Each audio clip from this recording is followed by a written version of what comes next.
जय हिंद दोस्तों, मैं लखन किरार आपका स्वागत करता हूं आपके अपने YouTube channel progress with Lakhan में। और आशा करता हूं आप अच्छे होंगे, स्वस्थ होंगे, मस्त होंगे। और आइए हम इस वीडियो में जानने वाले हैं धातु एवं अधातु में अंतर, यानी मेटल और नॉन मेटल के बीच में क्या डिफरेंस होता है ये हम जानते हैं। तो देखना, सबसे पहला पॉइंट कि धातु और अधातु में क्या अंतर होता है।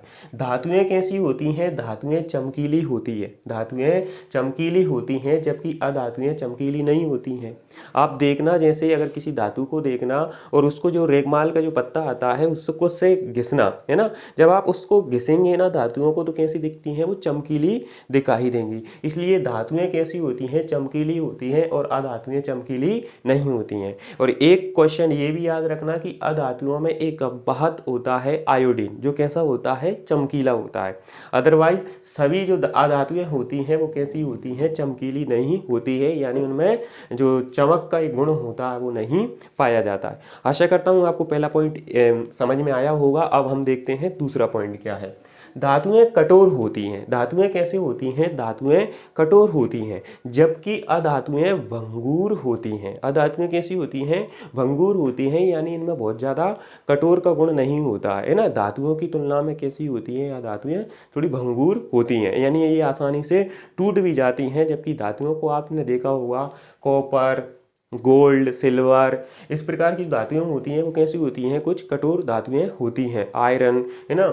अगला तीसरा पॉइंट देखना, धातुएं विद्युत एवं ऊष्मा की सुचालक होती है। धातुएं कैसी होती हैं? विद्युत एवं ऊष्मा की सुचालक होती हैं। आप लोगों ने देखा होगा, हम लोग जब यूज करते हैं विद्युत के लिए, लाइट के लिए, तो क्या किया जाता है?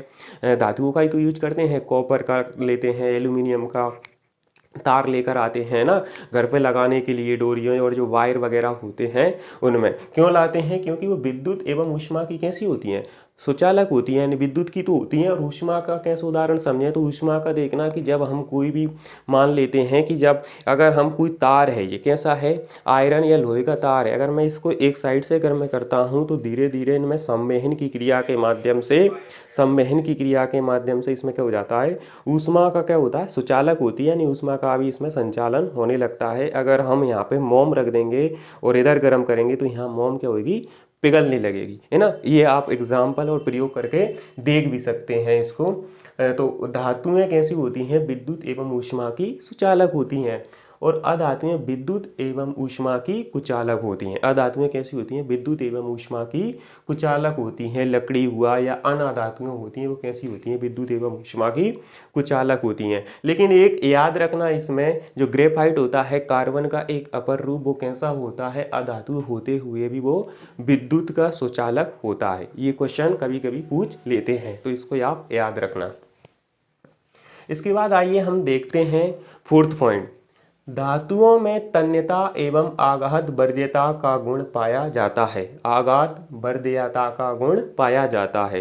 तो सबसे पहले तो आप बोलेंगे कि भैया हमें तो ये बताइए कि तन्यता क्या होता है ना, और दूसरे नंबर पर बताइए कि आघात वर्ध्यता क्या होता है। तभी तो हम जानेंगे कि धातुओं में ये गुण पाया जाता है ना। तो आइए, तन्यता का मतलब होता है, जैसे कि कोई धातु है, एल्यूमिनियम हुई, कॉपर हुई, सिल्वर, तो जिसका अगर हम तार बना सकते हैं, तन्य या तन्य से याद रखना है तार, यानी जिसके बहुत लंबे तार बनाए जा सकते हैं, ऐसी धातुएं, यानी धातुओं में जो क्या पाया जाता है? तन्यता का गुण पाया जाता है। उनको हम खींचकर एक क्या बना सकते हैं? तार, बहुत लंबा उनके तार बनाए जा सकते हैं।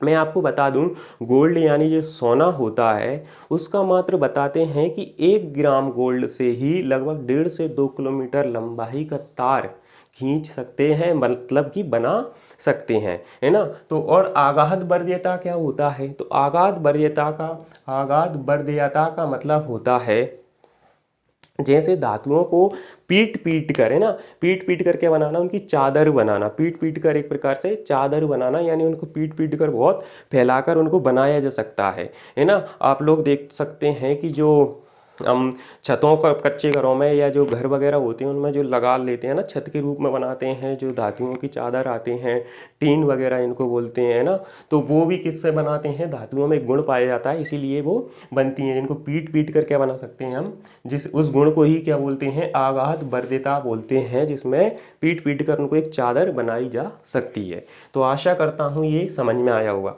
लेकिन अधातुओं में ये गुण नहीं पाए जाते हैं, ना ही तो उनमें तन्यता का गुण पाया जाता है और ना ही उनमें आघात बर्ध्यता का गुण पाया जाता है। तो आशा करता हूँ चौथा पॉइंट भी आपको समझ में आया होगा, अच्छी बात है ना। धातुएं विद्युत धनात्मक तत्व होते हैं। धातुएं कैसी होती हैं, विद्युत धनात्मक तत्व होते हैं। अधातुएं विद्युत ऋणात्मक तत्व होते हैं।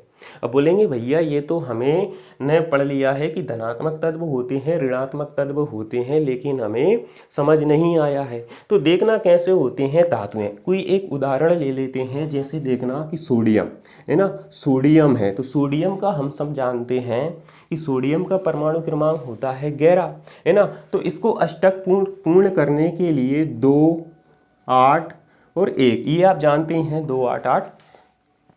तो सोडियम को अष्टक पूर्ण करने के लिए क्या करना होता है, 2, 8। तो इसके पास एक इलेक्ट्रॉन एक्स्ट्रा बचता है। या तो इसको इलेक्ट्रॉन कितने चाहिए, 7 इलेक्ट्रॉन चाहिए, या फिर इसके लिए इलेक्ट्रॉन क्या हो जाएगा, इसके लिए एक आसान काम कर सकता है कि अपना एक इलेक्ट्रॉन ये दान कर सकता है, यानी किसी अन्य तत्व को प्रदान कर सकता है, तो जिससे इसका आसानी से अष्टक पूर्ण हो जाएगा। तो इसलिए अपना एक इलेक्ट्रॉन ये क्या कर देते हैं, दान कर देते हैं। तो इनको दान करने के कारण इन पर एक चार्ज आ जाता है, कैसा, धन। इसलिए क्या बोला है कि धातुएं जो होती हैं विद्युत धनात्मक तत्व होते हैं, है ना, ये धनात्मक तत्व बनाते हैं। जबकि मैं आपको बता दूं कि अधातु विद्युत ऋणात्मक तत्व होते हैं।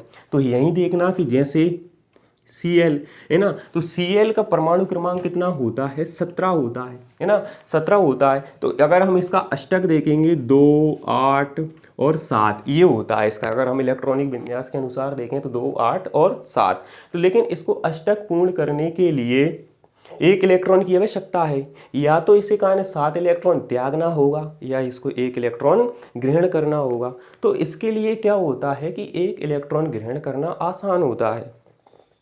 तो इसलिए क्लोरीन एक इलेक्ट्रॉन ग्रहण कर लेता है और अपने ऊपर ऋणात्मक या नेगेटिव चार्ज लगा लेता है। इसलिए अधातुएं विद्युत ऋणात्मक तत्व होते हैं। आशा करता हूँ ये आपको समझ में आया होगा। छठवा देखना, धातुओं के ऑक्साइड क्षारीय होते हैं। धातुओं के जो ऑक्साइड होते हैं वो कैसे होते हैं, क्षारीय होते हैं। देखना कोई एग्जाम्पल की एग्जाम्पल बताइए भैया। तो उदाहरण देखना, जैसे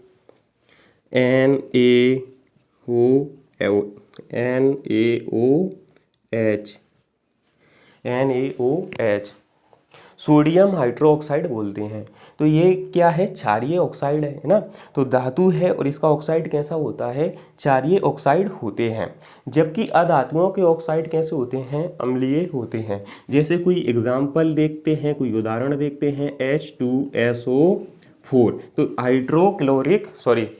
सल्फ्यूरिक अम्ल, क्या बोलते हैं इसको, सल्फ्यूरिक अम्ल, H2SO4। तो ये कैसे होते हैं, अधातु होते हुए भी, लेकिन इसका ऑक्साइड कैसा होते हैं, अम्लीय होते हैं। ये याद रखना। इसमें एक 7वां पॉइंट और मैंने लिखा नहीं है, याद रखना कि जो धातुओं होते हैं इनमें एक गुण पाया जाता है जिसे कहते हैं ध्वनिक का गुण पाया जाता है। इसमें कौन सा गुण पाया जाता है, ध्वनिक का गुण पाया जाता है, जबकि अधातुओं में ये गुण नहीं पाया जाता है। ध्वनिक का गुण क्या होता है, यानी जब आपने देखा होगा कि जो मंदिरों में भी घंटी बजती है तो उसकी आवाज़ कहाँ होती है, बहुत दूर तक पहुंच जाती है। यानी उनमें जो ध्वनि उत्पन्न होती है ना, ध्वनि जो उत्पन्न होती है उसको ये कहते हैं धातुओं में ध्वनिक का गुण पाया जाता है। यानी वो आवाज़ करती होंगी, आवाज़ करती हैं, जबकि अधातुओं में ये गुण नहीं पाया जाता है। तो आशा करता हूँ आपको ये समझ में आया होगा, है ना। जय हिंद, जय भारत।